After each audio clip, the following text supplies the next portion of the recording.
Ito mga boss, freezer van 4HK1 ng makina, FTR chassis with Topre sub engine, 8 stud. Ayan, baka sakali may mapaibig sa inyo ng mga ganitong unit.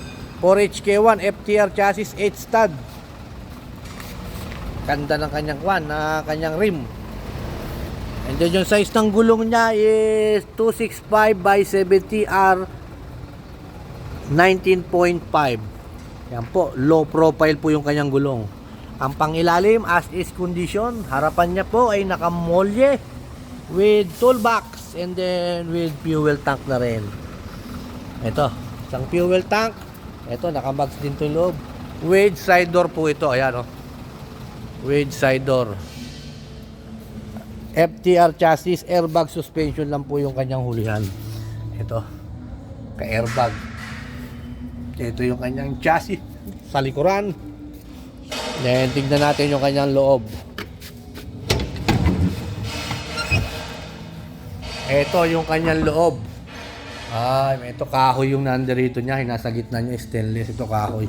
Pero nakapatong lang yung kahoy. Pero ito stainless din po pala. Nakapatong lang po yung kahoy sa ibabaw. Ayan. Yun din, nakapatong lang din yung kahoy doon, plywood. Ito po yung loob niya. Ayan. And then ito po, at meron din siyang sa AC/DC socket dito. Ayan. Pwede mo siyang sa at kung meron kayong wire, meron kayong sa yung pwede sa bahay ito, hindi ka nagagamit ng kuryente, pwede sa kuryente. Ito po yung chassis nito. Ito po, nasa kanan pa yung manibela nitong unit nito. Ayan, nasa kanan pa siya. 6 speed po ito with back seat.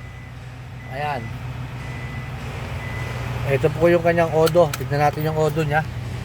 626,479. Ayan po. Ayan. Ito yung dashboard niya, oh. Ito po yung kanyang monitor niya sa kanyang aircon. Original po na negative 30. Ayan, naka-original pang negative 30 po yan. With monitor na rin po ito. With monitor. Ito yung controller niya ng airbag sa likod. Ayan po 4HK1 FTR chassis, 8 stud. Topre sub engine. Ito po, available unit.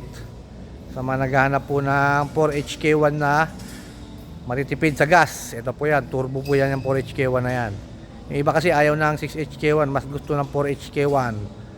Ayan po. 22 po yung haba ito, 22 feet ang haba po nito.